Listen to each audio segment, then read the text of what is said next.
¿Cómo estás?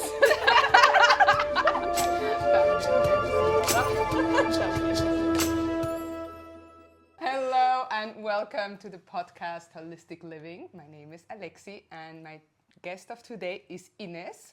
She's gonna talk a little bit about astrology, about human design. We met I think 2 years about 2 years ago. 2 years ago, and had a beautiful collaboration and kicked it off right away. So thank you so much for being here. Thank you for inviting me. I'm so happy to be here. So tell us a little bit about you. How did you come with astrology, with human design? What is your story? How did you come to that? I get that question a lot. And so for those of you who don't know me, my name is Inés Kelly and I'm an astrologer and human design reader, as Alexi mentioned. And yeah, so astrology has been in my life for, actually, it feels like it's been in my life forever. I always would remember the way that people would react to me when I would say that I'm a Scorpio. And I always thought that was very interesting. People would be like, oh, I have to be afraid around you. And I'm always like, yeah, but I'm so nice. Like, you don't have to be afraid. But it was just interesting, right? To get that reaction. And then when I was about 18, I found an astrology book. It's called the Birthday Book, actually. And every day has 2 pages that describes, you know, a lot about you as a person, your weaknesses, your strengths. And when I found that book at my friend's house, I was like, oh, can I borrow this? I took it home and I read it, and I was just fascinated by how much a book could say so much about me as a person without ever really knowing me. And so I feel like it's been a lifelong journey of just discovering new astrology books, you know, like teaching myself so much about the subject. And it wasn't until I think maybe 2018 when another friend asked me what my human design type was. And then I looked it up and it said that I was a generator, and I had no idea what that meant. But again, I went down that rabbit hole, and it's interesting because I am a 1-4 in human design as a profile number. And so the 1 means that I'm really big into research, into books, into learning. Absolutely. It never ends. And it also goes very well with my Scorpio side, which is very much into investigation, into going deep, into understanding also human behavior, psychology, which is very connected with astrology as well. And then my 4 line has a lot to do with community and friends. And so a lot of the greatest opportunities that come into your life usually comes from somebody that you know as a 4 line. And for me, it really did happen like that oftentimes in my life, you know, finding the book at my friend's house or being asked by another friend like what my human design was. And then she very quickly noticed that how proficient I was becoming in the language of human design. And she even, you know, acknowledged that. She's like, oh, you like the way you talk about it, you know, you sound like, you know, you're really good at it. And I was like, yeah. But it took me actually a few years to really acknowledge the fact that yes, this is something that I do want to work with. And so for the longest time, I was that friend that would always ask everybody, what's your sign? What's your energy type? Same. Until finally the day came, like maybe around 2020, where I was like, you know what, I could do this professionally. Like I already give people readings almost all the time anyway. Why not like do this more seriously? And so, yeah, that's when I started to do that. And I love the way you do it because it's so authentic how you talk. Like it feels like you tell a story when you tell everything, or when you talk about, oh, this is your energy, this is what you're working with. Going a little bit into that, I feel like you said, well, okay, a lot of people you were telling them and it just kind of wasn't a little bit of a flow. It just came naturally to you. How do you integrate, or how is it in your life? Like how do you use it? What does it mean in your life personally, right? Yeah. So I use it, I would say, almost every day of my life. I'm always looking at the transits, at the planets. So how is it affecting my personal chart, but also what's the general, energy of the collective as well. It can say so much, right, about like so many different layers of life, especially if it's a new or full moon. I also really like to go and look up, where is it affecting my personal chart as well. And so it's also a good tool to use when you also have your own business as well, to kind of schedule things. Oh, okay. Yeah, or even schedule, your week as well. And so I use it very much as a guide for myself, to follow, like, what is the cosmic energies? How could I use it in a way that really flows with my energy as well? When you say I'm looking it up, where do you look it up? Like, what do you look up? Yeah, so I have an astrology, like a software app, right, wow. that I use. And so, like, on there, like, you can just look up the planets, the transits, and also it saves up all of any chart that you ever like put in there. You can save it with its name, and so you can just pull it up like in a second. And so I'm always pulling up people's chart like on the go all the time. Like, what's going on in your life? Let's see. What are the stars saying? And you know what? I feel like that is so cool because you literally can look up like you say, what is happening, what the stars is telling exactly. you. It feels like a little bit of a record.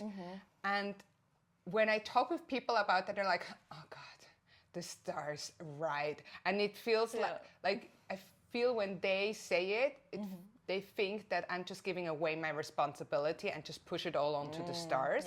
But actually, what I know, it's a really deep knowledge of just how nature works, and it's a knowledge which has many, many years of, well, I don't know, tradition, but it goes way, way back.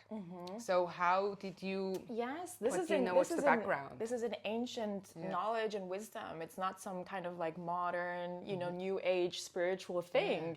This is something that many like thousands of years ago, like physicians, they weren't even allowed to be physicians without actually also being practiced in medical astrology, right? Wow. Yeah, because you can look up somebody's chart and you can see so much about their health even based on astrology.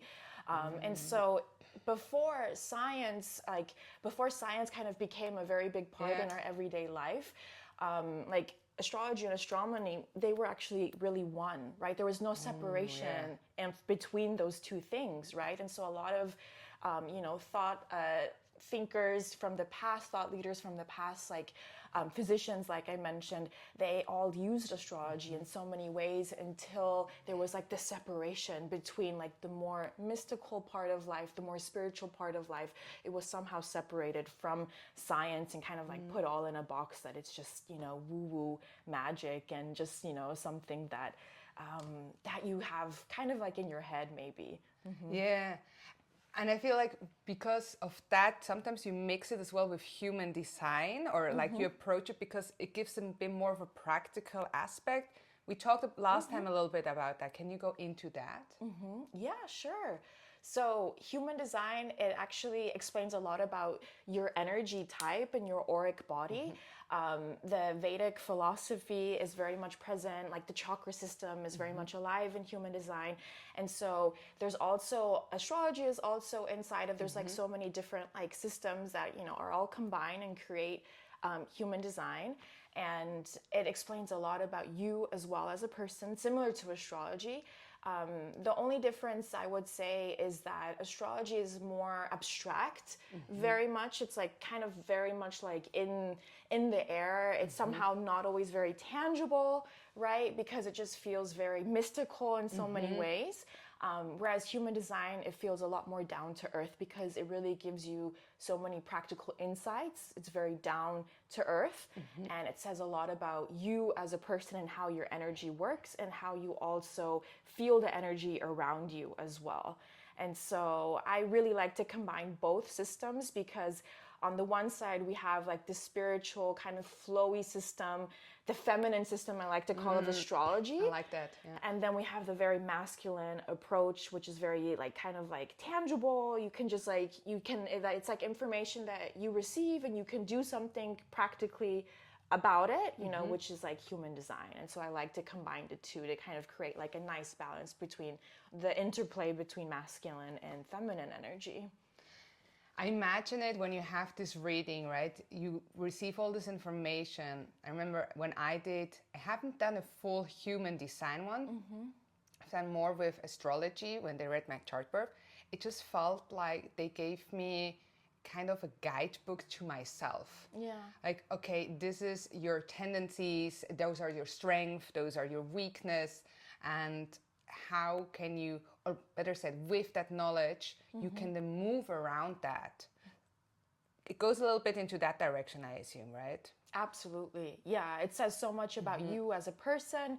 And usually these are things that you oftentimes already know about yourself, right? But it's just interesting when somebody who you've never met before, for the most part, like can say so much about you and your life path, the experiences that you had, and also almost kind of giving you an explanation for why you are the way that you are. Oh, okay. Right? And so with that information, you can really step deeper into also like self-empowerment and self-love and be like, yeah, this is actually who I am. I came here for these lessons. You know, this is what my soul signed up for.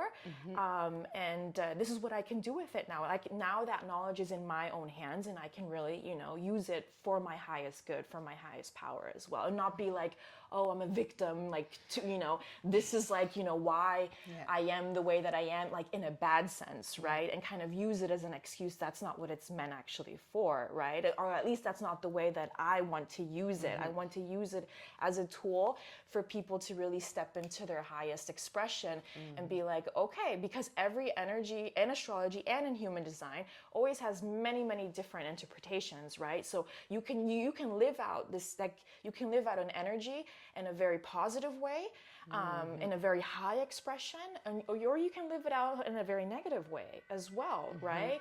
And so like the choice is always essentially like yours, because we all have, you know, we can all kind of choose for ourselves like how we want to experience our lives, right?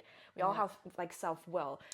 And so that's I think the most important like aspect that I like to always like emphasize when somebody comes to me as well for like an astrological consultation, because I'm not going to just give you all the answers to your life. It's always like a dialogue between us where we both, you know, through questions, through reflections, through, you know, like soft, gentle guidance and reminders, like we kind of explore your inner cosmos, right? So that you can really remain in your power.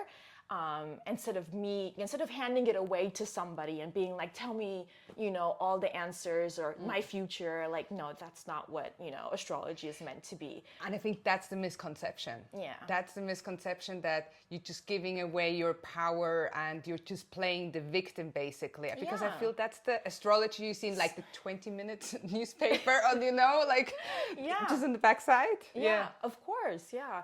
And so I think that a lot of people, sometimes they even react almost scared, you know, like, you know, that they're scared that I'm going to say something really spooky or just terrifying, something that they don't want to know. And I'm like, no, I'm not going to, like, you know, go into that. I'm not going to go there.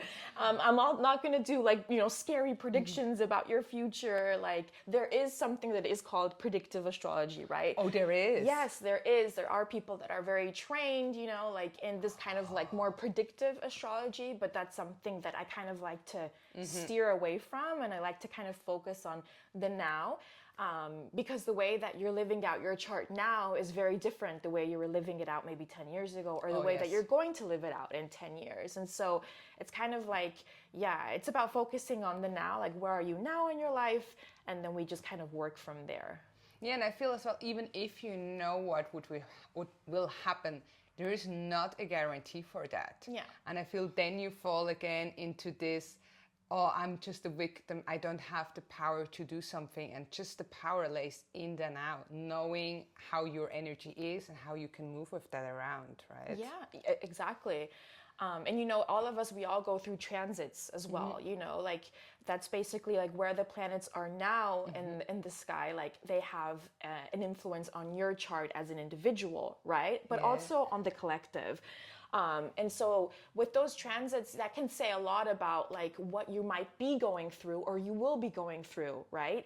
but one transit has like so many different interpretations. It's really hard to say like it's going to be just this. It could be so many different actually, because in the end you have self-will. You can kind of choose your own path in the end, right? So I would rather just kind of be like, okay, let's let's look at the energies, but yeah, I kind of steer away from hard predictions. Yeah. And I like though how you use all the information where the planets are to kind of plan your day or kind of feel into that. Because I feel for me, what I've noticed, sometimes I'm freaking out. I'm like, oh my God, what is happening? Oh God, everything is just feeling so heavy or feeling so complicated. And then I look up, just do some research in astrology. I'm like, oh, okay. This is why it's feeling a little bit like that. Now that I know, I have the choice to go full into it or be a bit more like, exactly, put it in perspectives, kind of, right? Exactly. And be like, okay, I want to move more into that direction, or maybe it's just not the moment to go there, right? Yeah, I love that, because it gives you, first of all, an explanation. But then second of all, it's all in your hands, right? Yeah. And so, for example, everybody has like a Saturn return around the age of 30, which is like a very major thing. It happens like every 30 years. And so if you're lucky enough, you have it at least twice in one lifetime, right? Because every 30 years, Saturn comes back to the same point at where it is in your birth chart and your natal chart. And so Saturn always brings responsibility, right? It wants you to grow up. It wants you to learn, right? And the thing is, we were there. Yeah, I was there too. And so, yeah, I definitely like, for example, that's when I became a mom the first time. Like, that's a big responsibility, right?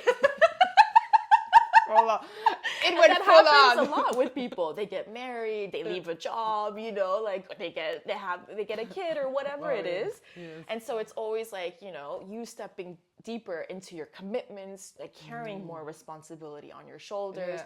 And so it's like an opportunity for us as well to mature with that energy instead of being like falling, you know, as a victim to it, you know. Yeah.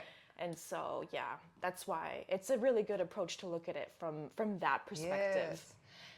I do every year the solar revolution, and I felt that it really helps me to kind of plan a little bit my year. Yeah. For the people who don't know it, can you explain a little bit what is the solar revolution? The solar return?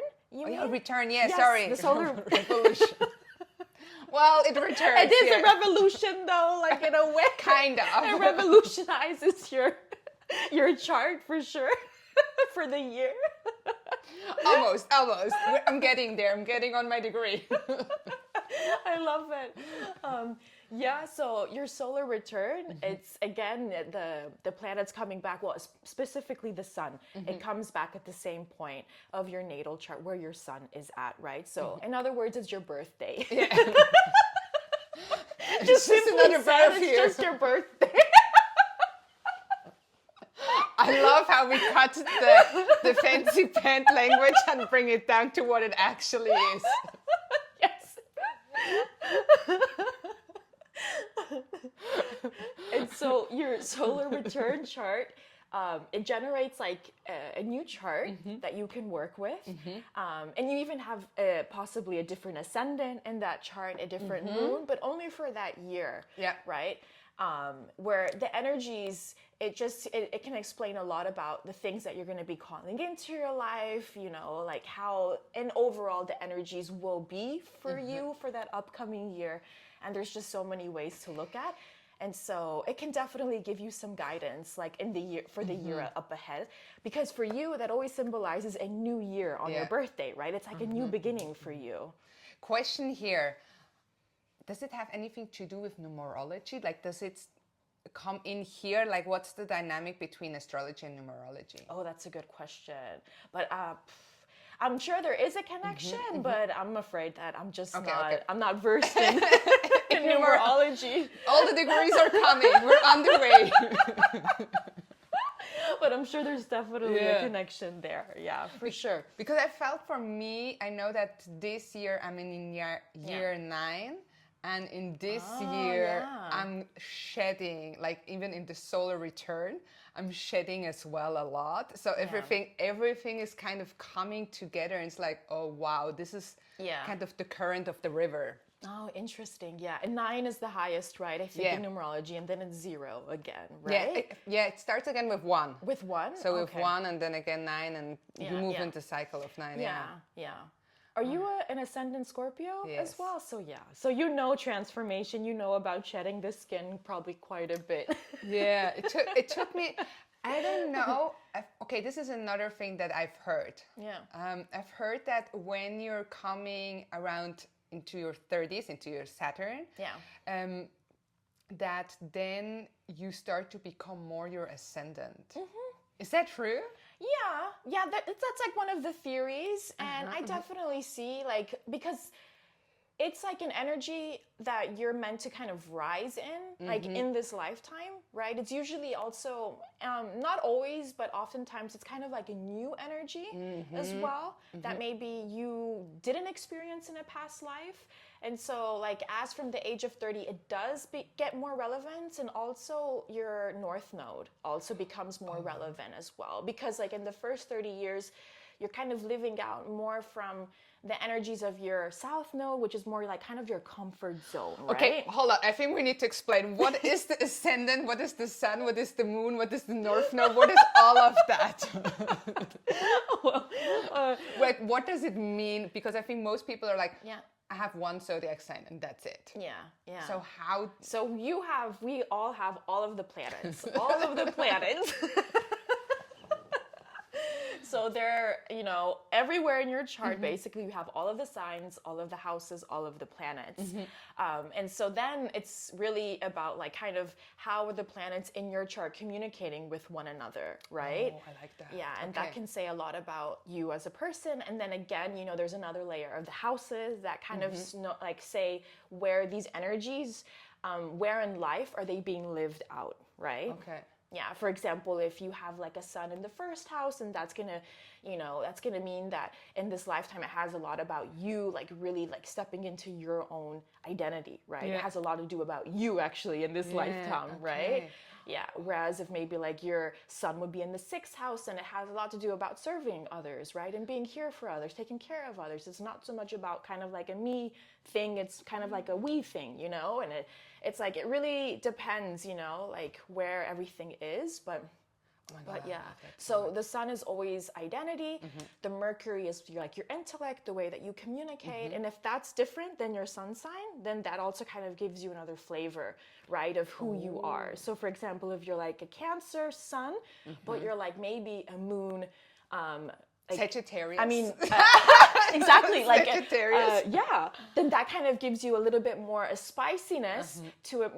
Usually, maybe like a little bit of an introverted, Cancerian sign, right? And so then we have Mercury, like I mentioned, intellect. Moon is like your emotional world. It can also represent your parents as well, the people who took care of you. It's like the most important sign actually for kids up to the age of 7. They're more their moon sign in the first few years. So it can say a lot about the way that you were brought up, right, as well, the relationship to your parents as well. Yeah. Then we have Mars, that's like your sexuality. Like as a woman, it's like the man that you're attracted to. It's also how you take action. Venus, it's the things that you love, how you go about money, how you go about pleasure. And as a man, this represents like the woman of your life, what you're attracted to as well. And then what else do we have? Jupiter. It represents where you're going to be most expanded in this lifetime as well. And it also can say a lot about you as your personality, like how you go about, subjects of optimism as well, or like where your luck is kind of like in this lifetime. It's Saturn, responsibilities, like we mentioned before, commitment. Uranus, like, revolution, rebellion, innovation, science, even astrology, anything that's kind of like up in the air. Neptune is illusions or dreams, kind of the subconscious, spirituality. And North so Node? many. And the North Node, you said? In the North Node, that has more to do with like your destiny. So like the path, so there's like the north, and on the opposite side is the south, right? They're always on the opposite ends. And so wherever your north is, usually it's kind of a collective energy because it doesn't switch until like every like 16 months. Okay. And so usually like, you know, the same generations have really similar like north nodes, south nodes. And so that's why it's important to look under which house it is, not only which sign, because the house can say, again, a lot more about, you know, what it means for you as an individual. Right. And so your north node is like kind of like the path that you're meant to be on, the destiny. Your destiny in this lifetime, and the south node is like more your comfort zone, like what your soul already knows from past lives or the first 30 years of your life, right? And so you're meant to kind of steer away from the south node because you already know those lessons from the south node. You don't really necessarily need to repeat them. You need to actually head out of your comfort zone in the other direction to the north node, right? To the North Star. You know, I love the way you say that you go towards something, and I feel that's how we should rather see kind of this knowledge of astrology, because they used it, the stars, to know, okay, what kind of season it is. They use it to know where they are, to orientate themselves. But it's not only orientate yourself physically, but also, like you say, emotionally, intellectually, like energetically. Where's my passion going? Where's my life even going? Like, how do I orientate myself within everything using the stars, basically, right? Yeah, exactly. Yeah. Yeah, it can say so much about you and your life path, the things that you came here to learn or even unlearn, right? And undo or decondition from, right? Or heal. And so there's so many layers to it. And so that's what I love about it. So now okay, you know all of that. You know all of that of astrology. Okay, this is how I move. This is how I go. So what is now with the human design? It becomes more practical, you said, right? So what would it give you extra? Is that the chakra, or what? You mentioned there are a couple of things. So there's like different energy centers that go throughout your body, which can be defined or undefined, meaning they're either open, and when they're open, undefined, meaning that that's the energy that you're gonna like feel from not only yourself but from the outside, right? It could also mean that you're like really empathic, you're really sensitive to energy from the outside. But if it's very defined, meaning it's very colored in, like all of the energy centers that we have, there's 9 energy centers in human design. So from the chakra system, we have 7, right? And human design, they believe that humans nowadays actually have 9 energy centers to work for. Yeah, and then pretty soon we're going to evolve to 11 because we're going to realize that our hands are also healing, right? And so then we're going to have like 2 more to work with. But at the moment, we're currently like at 9 energy centers. And so when they're defined, then that's like your inner process. That's the energy that you feel like more about yourself. Like you have like kind of also energy that you can really rely on. For example, me as a generator, that's my energy type. There's 5 different ones in human design. Me as a generator, my sacral, so my gut is defined, meaning that's how I generate energy, right? And so I make my best decisions from my gut when I listen to my gut feeling from inside, when I listen to my body. And so when that's defined, that's an energy that I can rely on. I know that it's going to generate energy, but only if I use it correctly, right? Whereas somebody who is a projector or a manifester or a reflector, their sacral is undefined, it's open, meaning that that's not energy that they can always rely on. It kind of comes and goes. Like sometimes depending on the transits, depending the people that they're surrounded with, if they're with a generator, they're going to feel that sacral energy all of a sudden because they're around somebody who's like, you know, has that inner motor, right? They're going to feel that excitement. They're going to feel like that energy. And then afterwards, when that generator might go away, they're going to be like, oh, I'm tired again. You know? Yeah. And so it's like energy that comes and goes. And so they have to learn how to live with those flows of energy, that, you know, rest for them is really important. They're here to guide energy. They're here to use their energy differently as a generator is, right? And so it can say a lot about like how your energy best works and how you can use it in a way that gives you more vitality and it gives you just more joy, like overall, right? Instead of just kind of trying to fit in a mold and try to be like everybody else, you know, or what society kind of tells you how to be.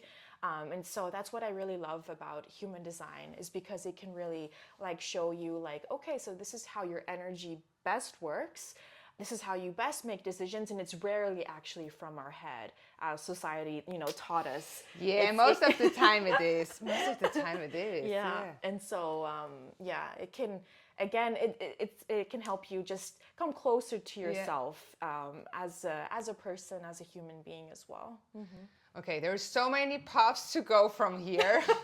I'm choosing one particular path because I feel like there's so much more to human design that we could go into because of the like the energy centers and if it's defined or not. Yeah. But I would like to go more into that direction that you said. Currently, we're having 9. It might be that we have 11. This gives me the sense that these tools and these knowledges are actually evolving. Like, because in my mind, it was like, okay, this is how they figure it already out years and years ago, or this is a technique that is already set in stone, but it's moving. Yeah. So, yeah, can you explain, like, what is your thought on that, like, how the knowledge or the techniques are evolving? Yeah. Yeah, so that's like one of the interesting theories, I guess, from human design, because it's also a very, very new system. It's not something that's like as ancient as astrology, for example. It was actually channeled by its founder, creator, many, many years ago, actually in the year of my birthday. Oh, really? 1987, yeah. So he channeled the whole system, you know, and he kind of combined it, and then he created, you know, something called human design. And it's something that is consistently evolving. And I believe as from 2043, I want to say, there's going to be, again, like I mentioned, like kind of like a further like evolution in consciousness, where we're going to see like a lot of different energies being more lived out, kind of more from our emotional solar plexus, right? Okay. So we're going to be able to feel, you know, more like energy, more emotionally especially, and kind of like ride out those waves as well, like a lot better than maybe in the past. And so, yeah, it's something that it's just it's always, that's what I like about it as well, because as we grow, as we evolve as a species, so does the system as well. So it's like consistently kind of like learning and growing next to us as well. I think this is something so interesting because it really puts you again into the position of self-responsibility. Okay, I am changing, so therefore the technique is changing. I need to be aware of how it's working, how am I applying it to the current time, because it's not just, oh, it's always been like that and I only stick to this. So it's really adapting to what is happening actually. Especially now that it can evolve and that it's so individual, does that really work? Or like how can you do that for yourself? Like what's there to...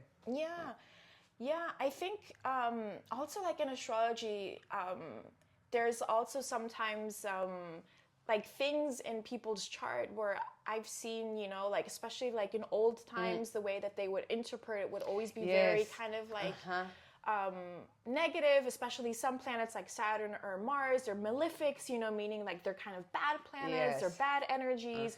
Whereas I feel like Saturn and Mars, like they also have like really important energies that, you know, that we can work with, right? And it's something that I feel like you could definitely grow with that energy. It's not something to kind of like be afraid of, right? Or with Pluto, for example, which represents, you know, death and rebirth.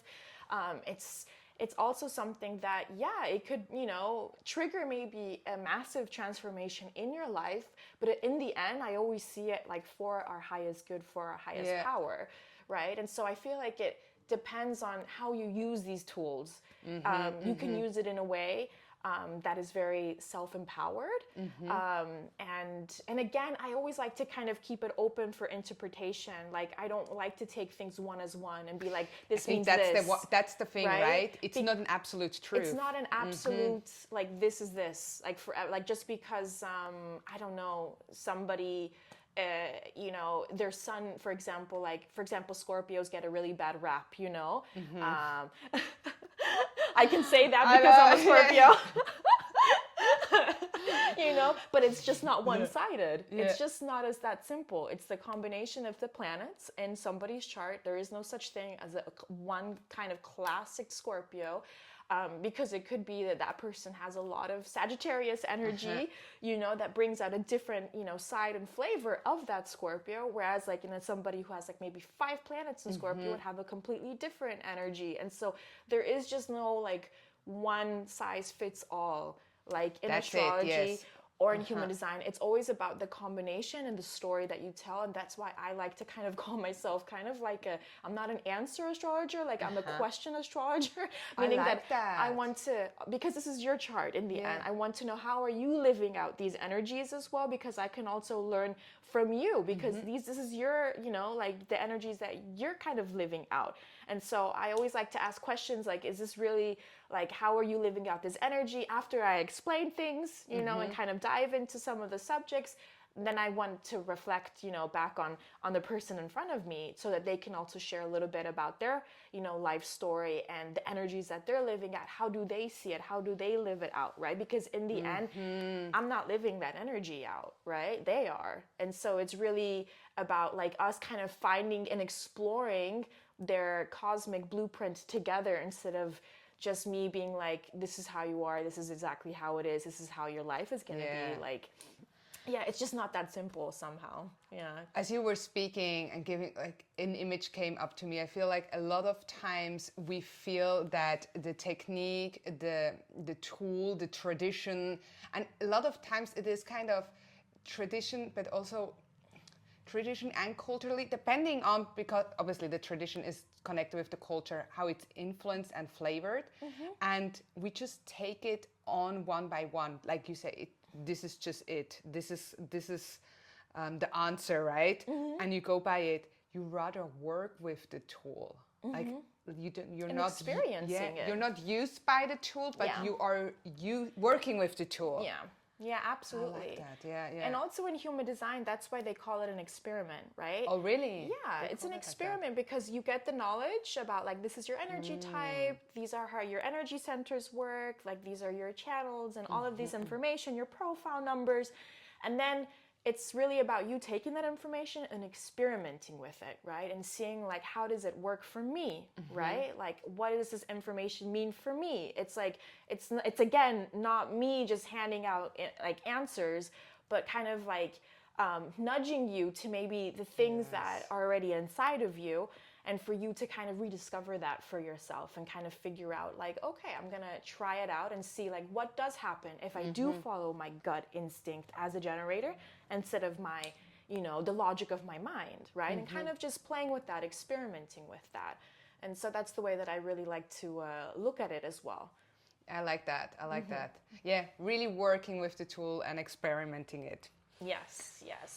All right, I think we're slowly coming, because we could go forever and ever, but slowly coming towards the end. How can people connect with you if they're now, because I definitely want to have a reading from you, but if people want to have as well a reading on Connect, how can they connect with you? Yeah, so they can visit my website, ineskelly.com. I also have an Instagram, also Inés Kelly. You can find me both on there. I think that's just the best way to reach out.